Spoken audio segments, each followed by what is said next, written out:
오늘 이 시간부터 챕터 3 확률의 뜻과 활용에 대해서 공부를 하겠습니다. 자, 먼저 190번은요, 우리가 용어 정리를 잠깐 하고 갈게요. 자, 한 개의 주사위를 한 번 던지는 시행에서 그랬죠. 시행에서 다음을 구해보라고 했는데, 먼저 확률을 배울 때 이 시행은 무엇이냐 하면요. 시행을 우리가 만족해 주려면 두 가지 조건을 만족해 줘야 돼요. 첫 번째가 바로 뭐냐면 같은 조건에서 반복해야 됩니다. 똑같은 조건에서 반복할 수가 있고요. 두 번째는 그 반복한 결과가 우연에 의하여 결정되는 실험이나 관찰을 우리가 시행이라고 합니다. 일반적으로 여러분들이 이렇게 주사위를 한번 던지는 경우 이런 것을 쉽게 시행이라고 이야기합니다. 아시겠나요? 자, 그럴 때 첫 번째, 표본 공간이 있어요. 자, 표본 공간은 영어로 샘플 스페이스라고 이야기합니다. 자, 보통 우리가 표본 공간을 우리가 S로 많이 표현해요. 그런데 이 표본 공간은 절대로 공집합이 되어서는 안 됩니다. 그럼 이 표본 공간이 뭐냐면 우리 어떤 시행을 했잖아요. 그죠? 그 시행에서 일어날 수 있는 모든 결과들을 집합으로 표현한 것입니다. 집합으로. 자, 따라서 이 표본 공간 S는 집합으로 표현됐으니까 집합으로 나타내 줘야 되겠죠. 한 개의 주사위를 한 번씩 던지면요, 나올 수 있는 경우가 1이나 2나 3이나 4나 5나 6이죠. 이것을 같은 조건에서 반복을 해도 우리는 그 결과는 1에서 6까지의 숫자만 나오지 다른 숫자는 절대로 나올 수가 없다는 것입니다. 아시겠나요? 자, 이럴 때 우리가 하나의 사건이라는 말이 나오는데 그 사건이라는 것은 무엇이냐 하면 시행의 바로 결과값입니다. 시행의 결과. 즉, 이 표본 공간에 바로 무엇이 된다? 부분집합이 되어야 돼요. 부분집합. 아시겠나요?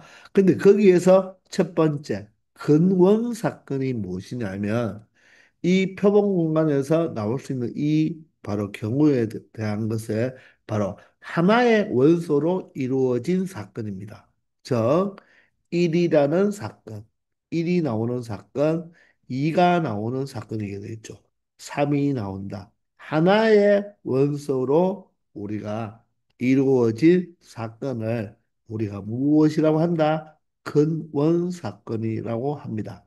그러면 표본 공간의 원소가 바로 6개면 그 근원 사건에 바로 이 집합도 몇 개가 나와야 된다? 6개가 나와야 된다는 것입니다.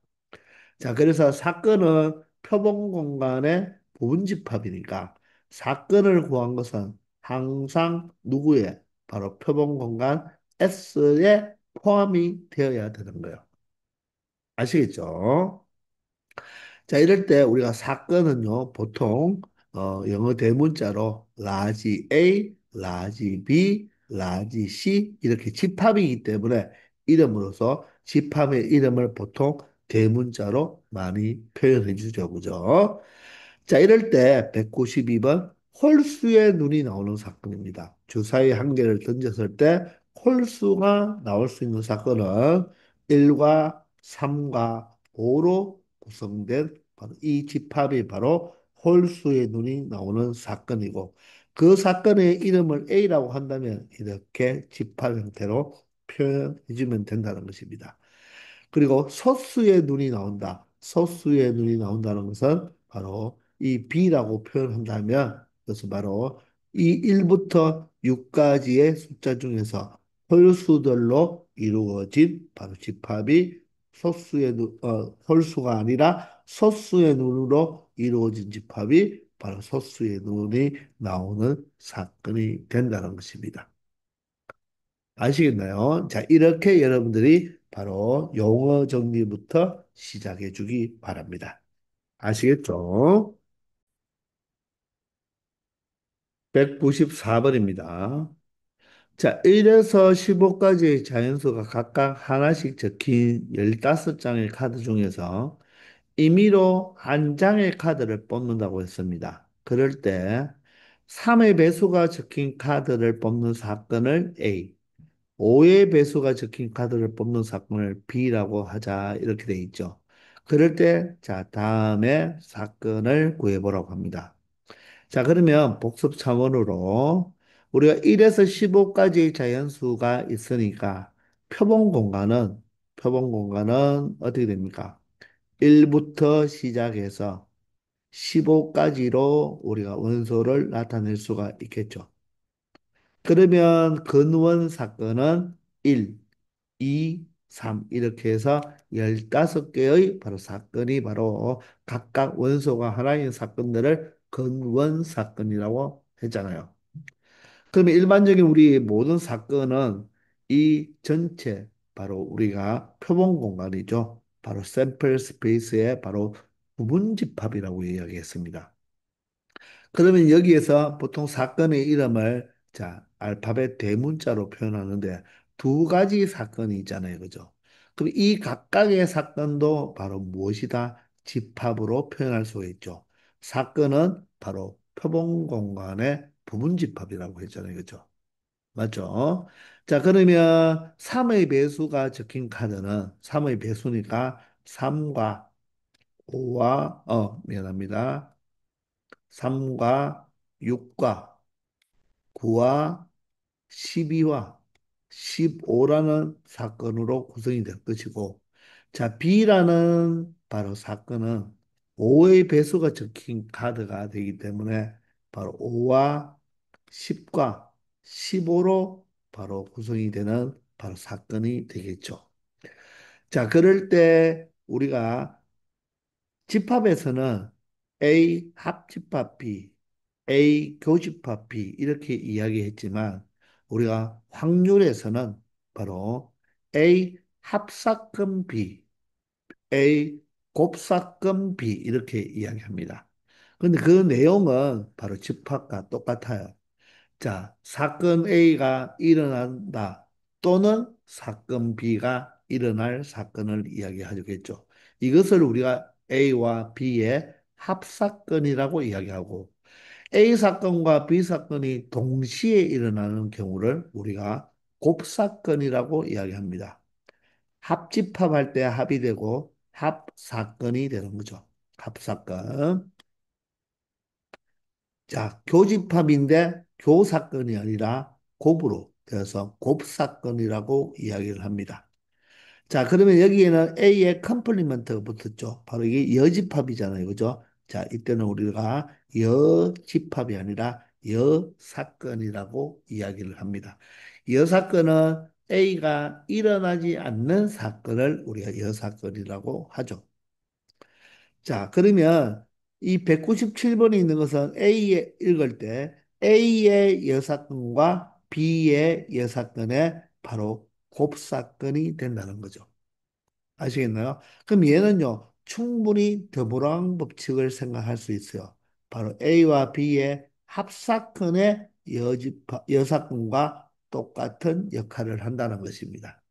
집합과 똑같이 생각하면 되는데 그 읽어주는 바로 합집합이 아니라 합사건, 교집합이 아니라 곱사건, 여사건이 아니라 여집합이 아니라 여사건. 뭐 드모랑 법칙 이런 말은 우리 학률에서는 사용하지 않고 A의 여사건과 B의 여사건의 곱사건은 A와 B의 합사건의 여사건과 같다. 이렇게 말을 한다는 것입니다. 아시겠죠? 자, 그러면 집합과 똑같기 때문에 우리는 이런 문제를 풀 때는 집합을 생각하면서 무엇을 그려주는 게 좋겠다? 바로 벤 다이어그램을 그려가면서 표현하는 게 좋겠다는 것입니다. 좀 그림이 중첩되어 있네요. 자, 그러면 여러분들은 항상 무엇부터 생각하라고 했죠? 바로 이 교집합, 즉 곱사건부터 생각해 주면 된다는 거죠. 그러면 A와 B에 똑같이 들어가 있는 원소들이 누가 똑같이 들어가 있나요? 15가 똑같이 들어가 있습니다. 맞죠? 그러면 이쪽 부분은 바로 우리가 집합에서는 무엇이라고 하죠? 바로 차집합이라고 하죠. 즉, 이 15를 제외한 3, 6, 9, 12가 여기에 들어올 것이고, 여기는 15를 제외한 5와 10이 들어오겠죠. 그러면 집합에서는 이 부분을 A 차집합 B라고 이야기하는데, 우리가 이 A 차집합 B는 우리가 확률에서는 우리가 이야기를 하지 않아요. 근데 이 A 차집합 B는 집합에서 무엇과 똑같죠? A 교집합 B의 여집합과 똑같았죠. 그래서 이쪽 부분을 우리가 뭐라고 읽는다? A 곱사건 B의 여사건, 즉 A 사건과 B의 여사건의 바로 곱사건이 된다는 것이고, 그럼 여기에는 뭐라고 읽으면 됩니까? 집합에서는 B 차집합 A지만 무엇이라고? B 교집합 A의 여집합과 같으니까 바로 사건 B와 사건 A의 여사건의 곱사건, 이렇게 주면 되는 것입니다. 아시겠나요? 자, 그러면 나머지 남았는 것들은 어디에 들어가야 되겠습니까? 이 바깥 부분에 들어가야 되겠죠. 그러면 1부터 15까지니까, 자, 1이 여기 들어가고 2도 없네요. 2. 3 있죠? 4가 여기. 5 있죠? 6이 있죠? 7. 8, 9, 10, 11, 12, 13, 14, 15가 이렇게 바로 이 합집합의 여집합이 되겠죠. 그래서 이 부분이 바로 합집합의 여집합이었으니까 집합에서는 드보랑 법칙을 이용하면 A의 여집합, 교집합, B의 여집합이 되죠. 그러면 우리가 확률에서는 A의 여사건과 B의 여사건의 곱사건 부분이 되는 것입니다. 아시겠습니까? 자, 따라서 A와 B의 합사건은 합집합으로 생각하면 되니까, 자, A와 B에 있는 원소들을 모두 적어주면 되겠네요. 자, 작은 거부터 적어준다면 3, 5, 그리고 6이 되겠죠. 그 다음이 9가 되고요. 10이 되고, 그리고 12가 되고, 15, 이렇게 7개의 원소로 구성이 되겠네요. 자, 곱사건은 그럼 교집합 형태가 되기 때문에 15가 되는 것입니다. 자, 그러면 A의 여사건은 어떻게 될까? A 집합의 원소가 아닌 것들이니까 이 나머지를 다 적어주면 되니까 1, 2, 그리고 4, 5, 7, 8, 그리고 10, 11, 13, 14, 15 이렇게 바로 적어주면 A의 여사건이 되는 거죠. 15, 선생님 미안합니다. 여기 15는 여기에 적으면 안 되죠. 여기 15는 여기에 교집합이 있으니까 15는 여기에 적으면 안 되겠네요. 그래서 얘가 제외해 줘야 되겠습니다. 이해되시죠? 자, 그리고 마지막에 A의 바로 여사건과 B의 여사건의 바로 곱사건은 바로 합사건의 바로 여사건이니까 이 바깥 부분이 되겠습니다. 그죠?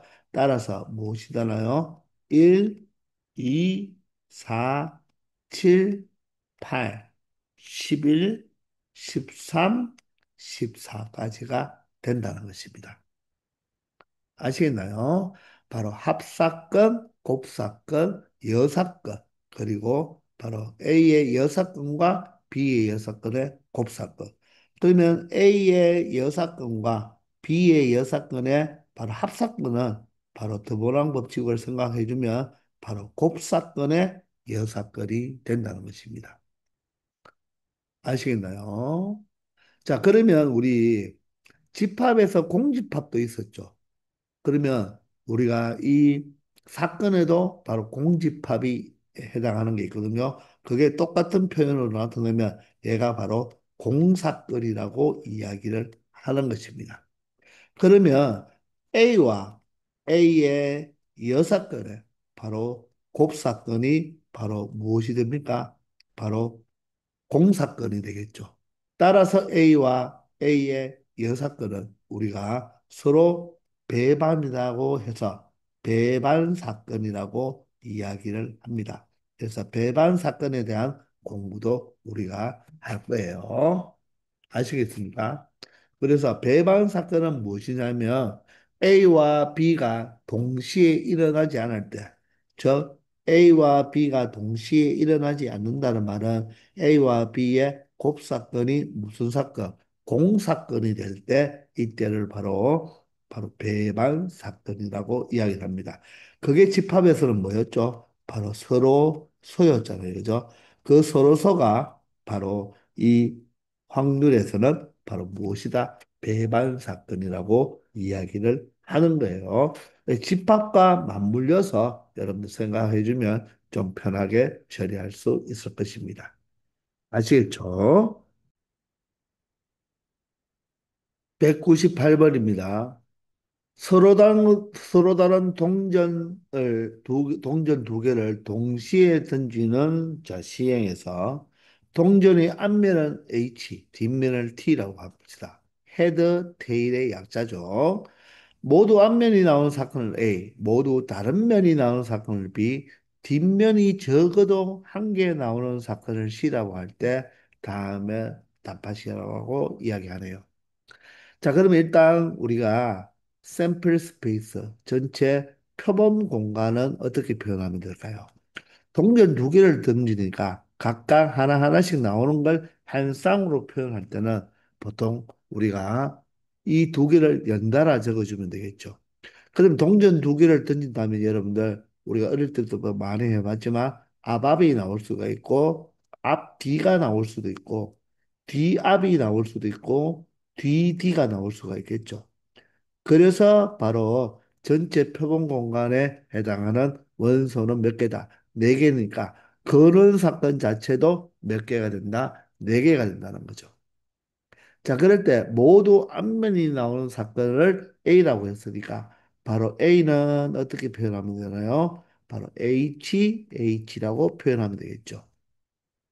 자, 그리고 서로 다른 면이 나온다고 했습니다. 서로 다른 면이 나오는 것은 이 표본 공간에서 HT와 TH가 되겠죠.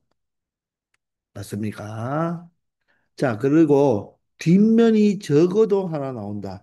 뒷면이 적어도 하나 나오는 것은 HT와 TH는 각각 하나씩이 나왔고, TT는 두 개가 뒷면이 나왔으니까 바로 사건 시는 다음과 같이 표현할 수 있다는 것입니다. 이럴 때 AB와 BC와 CA 중 두 사건이 서로 뭐다? 배반 사건이라고 했죠. 배반 사건은 집합으로 말한다면 바로 뭐다? 서로 소의 의미를 갖는다고 했습니다. 따라서 어떤 두 집합이 있을 때 그 두 집합의 곱사건, 바로 집합으로 말하면 바로 교집합이 무엇이다? 공집합이다. 그런데 우리가 확률에서는 무엇으로 곱사건이 바로 무슨 사건이다? 공사건일 때를 이야기하는 거죠. 그런 경우를 찾아보라고 했습니다. 그러면 A와 B는 자 공통 부분이 있나요? 없죠. 없으니까 바로 A와 B가 바로 무엇이 된다? 배반 사건이 되는 거고요. B와 C는 어떻습니까? 공통 부분이 하나 있나요? 곱 사건이 하나 있네요. 그죠? 따라서 배반 사건이 아니죠. 그리고 C와 A는 어떻습니까? 공통인 원소가 있나요? 없죠. 따라서 C와 A 또한 무엇이 된다? 바로 배반 사건이 된다는 것입니다. 아시겠나요? 자, 이럴 때 A와 B의 합사건의 여사건이죠. 이 두 개의 합사건의 여사건을 구해달라는 거죠. 그럼 사실 얘는 드모랑 법칙 형태로 쓴다면 A의 바로 여사건과 B의 여사건의 곱사건을 구해도 되는데 여기에서는 그냥 합사건의 여사건을 구하는 게 훨씬 편하겠죠. 그죠? 그럼 A와 B의 합사건은 무엇입니까? A와 B의 합사건은 합집합 형태로 생각하면 되니까 H 모든 것을 다 가지고 오면 되죠. 이렇게 되겠네요. 그럼 이것의 이어 사건은 자, 이 표본 공간에서 찾아보면 자, HH는 여기 있고요. HT, TH 여기 있죠. 그럼 그 이어 사건은 바로 TT가 되니까 바로 TT라는 이 바로 사건이 바로 합사건의 이어 사건이 된다는 것입니다. 아시겠죠? 바로 배반 사건은 집합으로 말하면 바로 교집합이 공집합인 것. 곱사건이 공사건인 것을 우리가 배반 사건이라고 한다는 것입니다. 아시겠죠? 자, 200번입니다. 자, 우리가 이제 확률로 본격적으로 넘어와서 확률 계산을 할 것인데, 자, 확률은 여러분들 무엇이냐면 어떤 시행에서 사건 A가 일어날 경우를 바로 확률이라고 합니다. 어떤 사건 A가 있을 때 그 A 사건의 확률을 우리가 이렇게 괄호를 취한 다음에 P라고 붙이죠. 자, 이 P는 확률의 영어가 바로 probability거든요. 그 P의 약자입니다. 그 첫 글자를 사용해서 PA라고 써죠. 그러면 PB라고 사용한다면 바로 사건 B의 확률이다. 이렇게 여러분들이 생각하면 되는 거예요. probability의 약자 첫 글자 P를 써서 PA, PB 이렇게 나타낸다는 것입니다. 아시겠죠? 근데 확률에서 우리가 가장 기본적으로 많이 나오는 확률이 바로 수학적 확률입니다. 여러분들이 보통 수학적 확률이라고 하면 모든 경우의 수분에 바로 어떤 사건이 일어나는 경우의 수를 우리가 초등학교 때부터 적었잖아요. 그죠? 그럴 때 수학적 확률이라는 것은 어떤 시행에서 그 표본 공간 S가 있잖아요. 그죠? 그 S의 각 근원 사건이 있죠. 그죠? 근원 사건이라는 것은 바로 사건이 하나씩만, 원소가 하나씩만 우리가 나타내는 사건을 근원 사건이라고 했는데 그런 근원 사건이 일어날 가능성이 모두 똑같은 정도로 기대될 때 그 사건을 우리가 이렇게 바로 수학적 확률로 PA라고 나타낸다는 것입니다. 근원 사건이 일어날 가능성이 모두 같은 정도여야 합니다.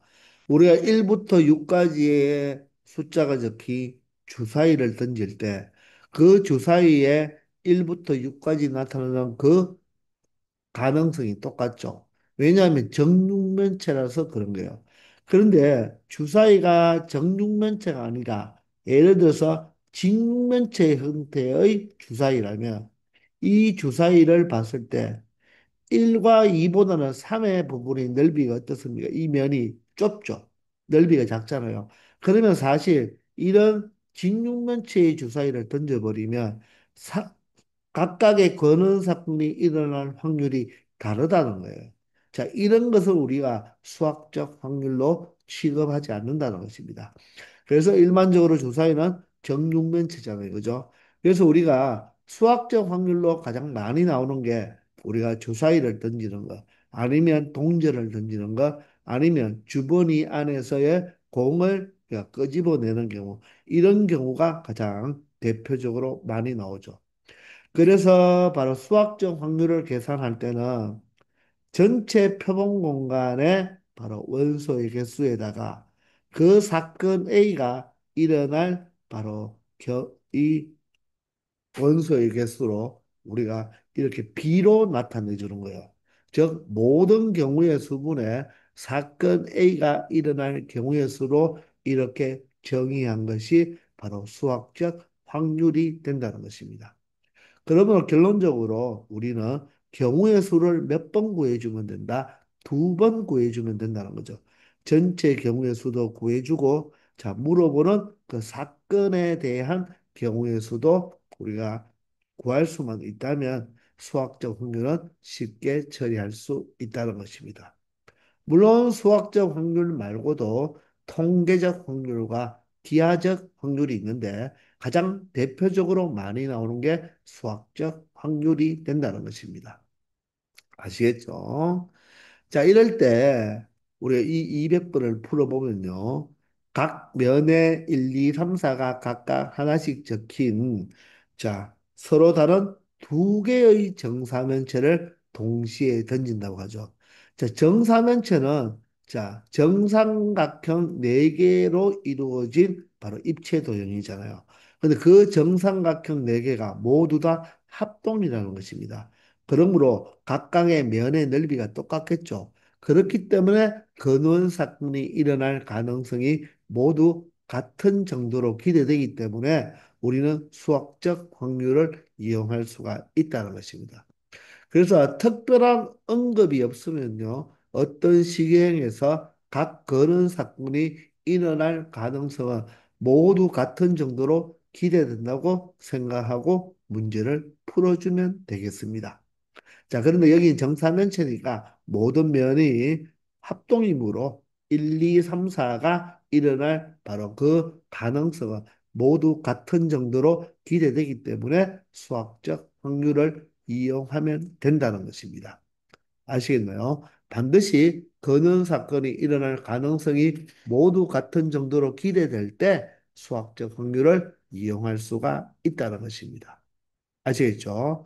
자, 그런데 선생님이 중학교 때나 우리 공통수학 원에서 우리가 경우의 수를 배울 때도 이 주사위나 뭐 얘도 자, 정사면체 자체도 우리가 주사위로 보면 되겠죠. 이런 문제에서의 합이나 차를 생각할 때는 그냥 생각하지 말고 반드시 무엇을 이용해서 표를 이용해서 체크하는 것이 가장 좋다는 것입니다.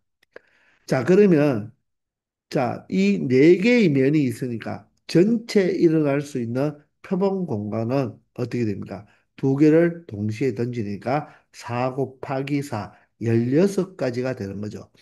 따라서 분모, 즉 표본 공간의 개수가 전체 16개가 된다는 거예요. 맞나요? 그 중에서 바닥의 다음 면에 적힌 두 수의 무엇이 합이 3이 될 확률을 구하라고 하죠.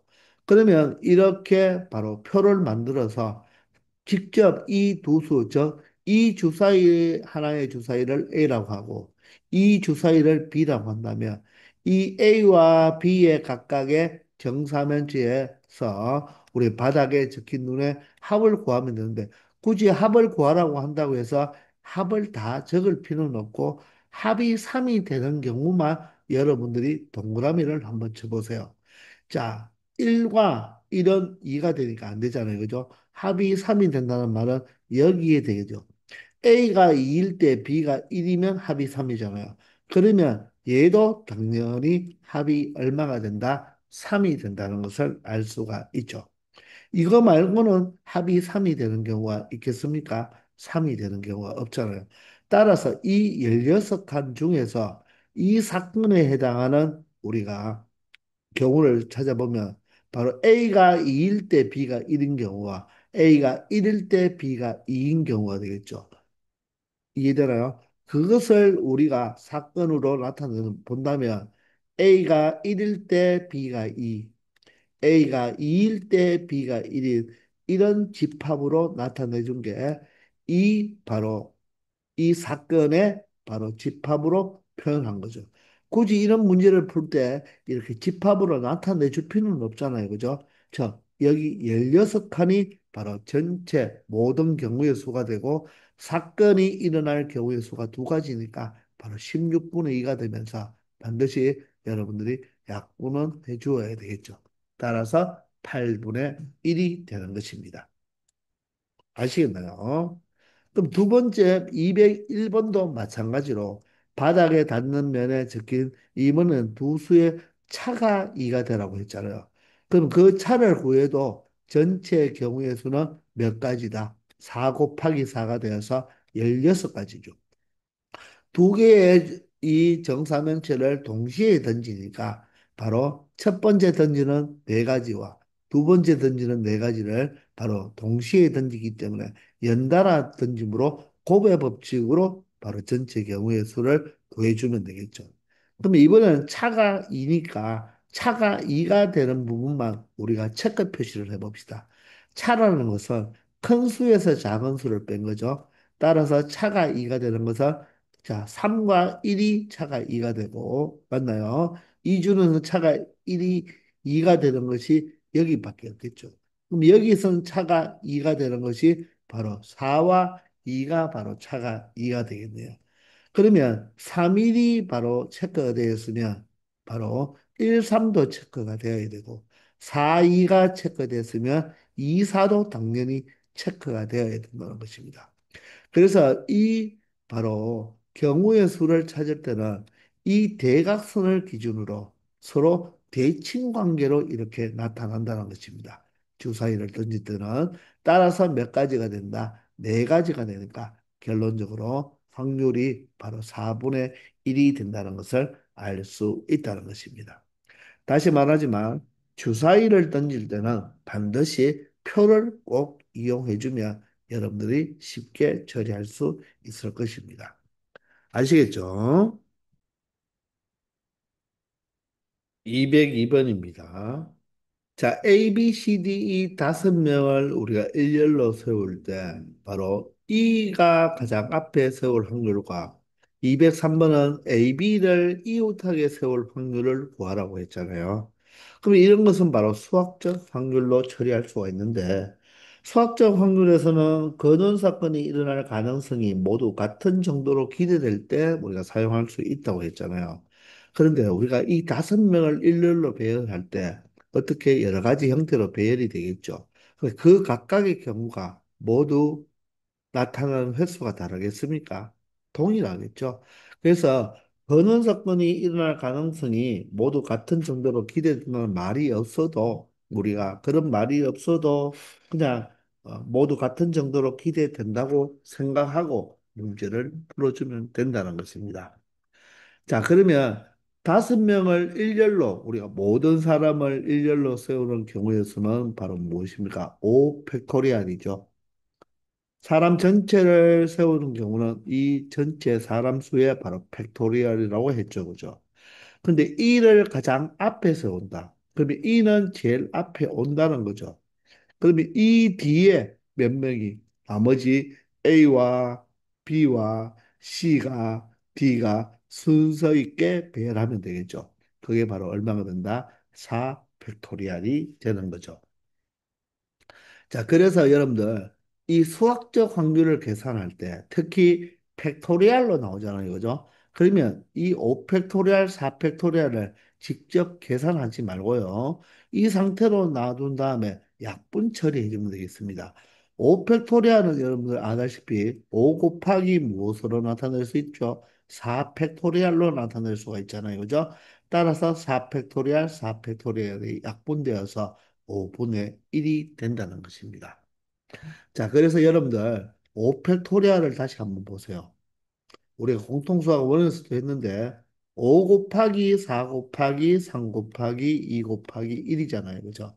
자, 그런데 얘는 5 곱하기 4부터 1까지 모두 곱한 게 4팩토리얼로 이렇게 아니면 5 곱하기 4를 적어 놓은 다음 3부터 1까지니까 3팩토리얼 아니면 때에 따라서는 5 곱하기 4 곱하기 3을 적고 이 1이 바로 이 팩토리얼이니까 이렇게 여러분들이 나타낼 줄 알아야지 바로 약분 처리하기 편합니다.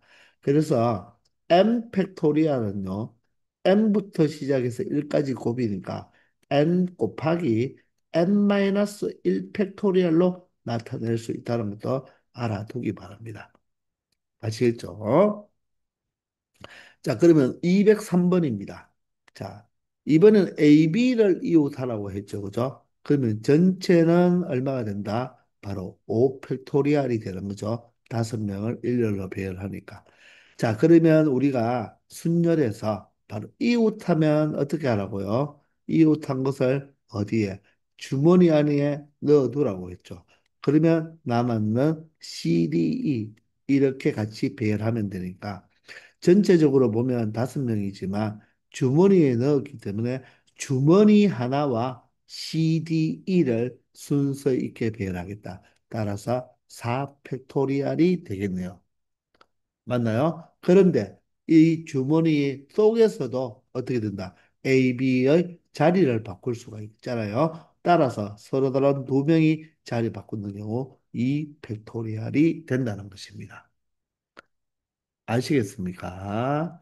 자, 그러므로 우리가 이 4팩토리얼과 5팩토리얼을 약분하면 5가 되니까 결론적으로 얼마가 되겠다? 수학적 확률이 5분의 2가 된다는 것을 알 수 있다는 것입니다. 아시겠죠? 204번입니다.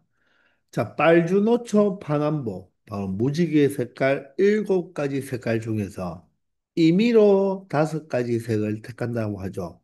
자, 여러분들 여기에 임의로 돼 있죠. 임의로.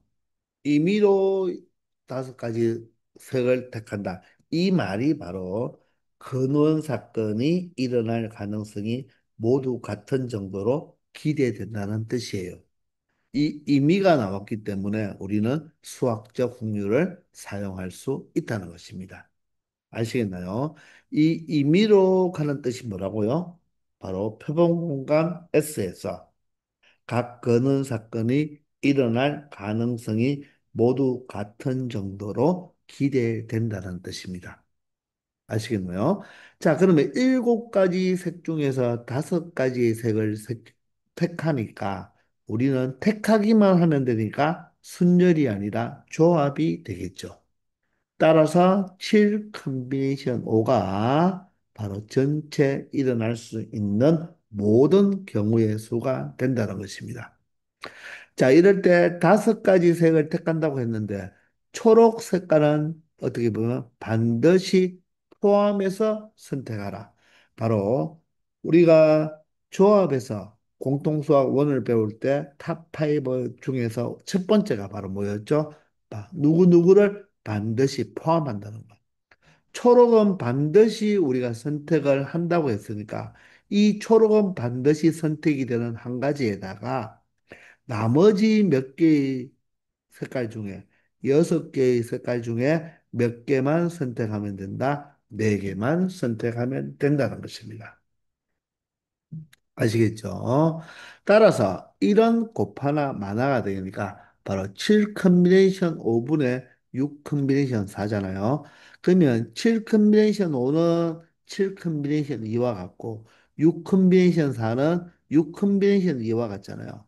자, 이럴 때 여러분들 우리가 자주 나오는데 자, 우리가 이렇게 컨비네이션을 계산하다 보면 이 뒤에가 똑같은 숫자가 나올 수가 있어요. 그러면 실질적으로 여러분들이 우리 이 컨비네이션을 한번 적어보면 7 컨비네이션이는 7 곱하기 6에다가 2 팩토리얼인 2로 나누어 주잖아요. 6 컨비네이션 2는 6 곱하기 5에다가 2로 나누어 주죠. 이렇게 컨비네이션의 뒤에 숫자가 같을 때는 무조건 여기가 뭐가 됩니까? 약분이 되죠. 이해가 되나요? 약분이 되기 때문에 우리는 그냥 어떻게 처리하면 되겠다. 7 컨비네이션 2를 여러분들 직접 우리가 컨비네이션 2니까 계산할 수도 있죠. 왜? 21이잖아요. 이거죠. 7 곱하기 6을 2로 나누면 되니까. 그러니까 2로 나눌 필요 없이 7, 6이 얼마? 42. 6, 5 얼마? 30인데 그것도 이렇게 적지 말고 어떻게 적어라? 약분할 수 있으니까 7 곱하기 6. 여기는 6 곱하기 5로 적어주면 이렇게 약분하기가 편하다는 것입니다.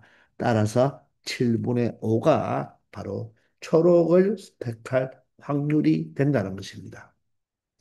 아시겠나요?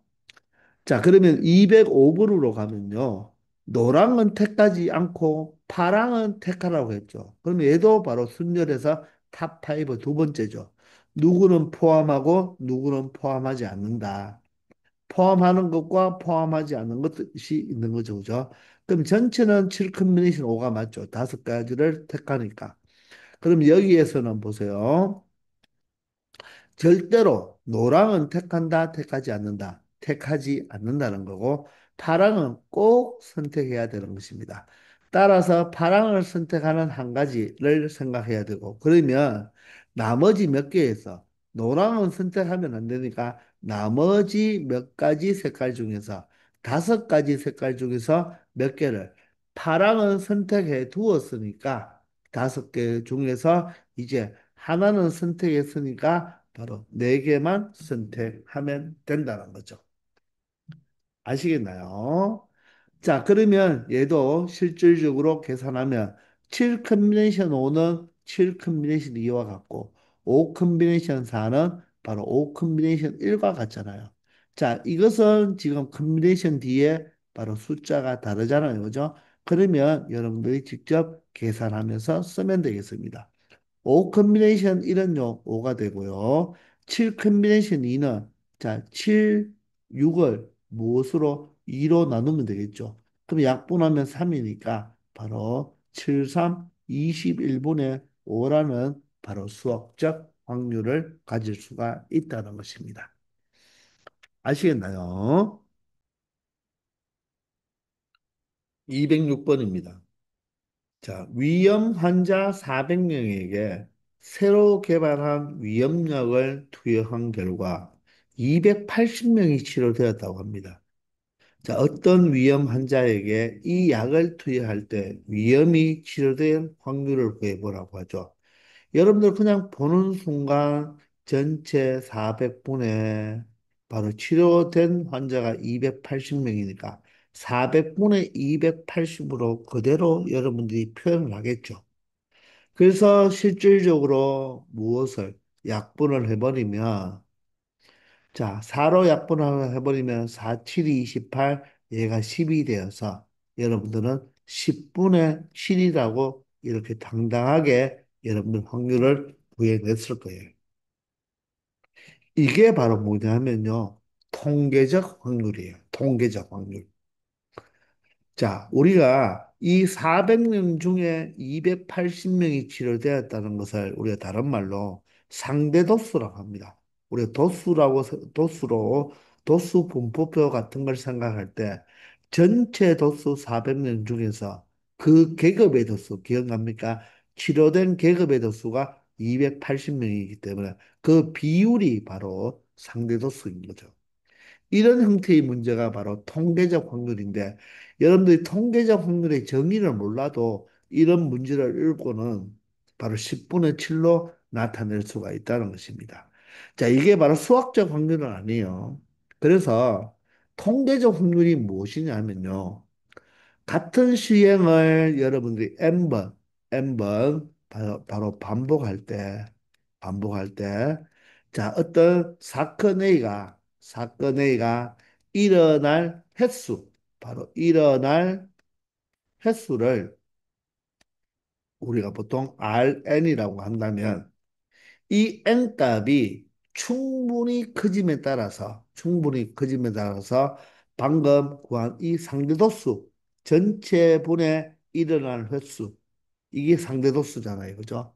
이놈이 n이 뭐하다? 충분히 커진다. 즉, n이 무한대로 가버리면 그 값은 어떤 일정한 값 p에 가까워진다는 것이 알려져 있어요.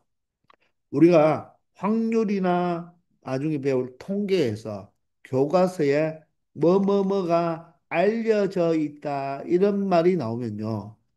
우리가 고교 과정에서는 이런 내용을 증명할 수가 있다 없다? 없습니다. 그 말은 그대로 받아들여라 이런 뜻입니다.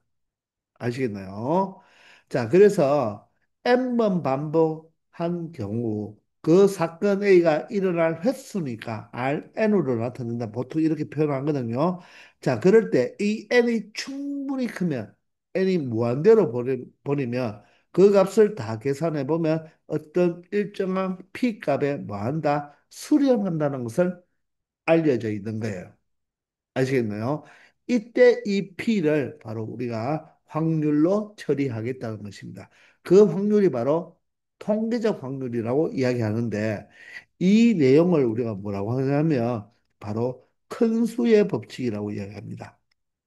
큰 수의 법칙은 무엇이냐? 간단하게 말하면 통계적 확률을 n이 무한대로 가면, 즉 n이 충분히 커지면 바로 그 통계적 확률은 바로 뭐의 수학적 확률에 가까워진다는 것을 우리가 바로 큰 수의 법칙이라고 이야기를 한다는 것입니다. 그때 이 극한값이죠. 그죠? P가 바로 극한값, 바로 P에 수렴한다는 거잖아요. 그죠? 그것을 우리가 이 통계적 확률로 그대로 사용하겠다는 것입니다. 그런 법칙을 바로 큰 수의 법칙이라고 하고, 이런 확률을 통계적 확률이라고 하는데, 우리가 보통 학교 시험이나 모의고사는 거의 수학적 확률이 대부분 나오지, 통계적 확률이나 기하적 확률은 잘 나오지 않는다는 것입니다. 근데 우리가 실제로 이런 통계적 확률을 구할 때 n의 값을 한없이 크게 할 수가 없잖아요. 그래서 n이 충분히 클 때는, 즉 여기서 본다면 한 400 정도 되죠. 그죠? 자, 충분히 크면 이 상대독수 자체를 그냥 무엇으로? 통계적 확률로 생각하면 된다는 거예요. 우리가 주사위 하나를 던지면 1이 나올 확률을 우리가 6분의 1이라고 하잖아요. 그죠? 그럼 이 6분의 1은 여러분들 600분의 얼마입니까? 100하고 똑같은 거죠. 그럼 실질적으로 여러분들 주사위를 600번 던지면 1의 눈이 정말로 100번이 나온다는 말입니까? 나올 수도 있지만 300번이 나올 수도 있고, 심지어 1의 눈이 600번을 던져도 1의 눈이 한 번도 나오지 않을 수도 있겠죠. 자, 그런데 그 시행 횟수, 즉 주사위를 더 많이 던져보면 거의 누구에 가까워진다? 6분의 1에 가까워진다는 것입니다.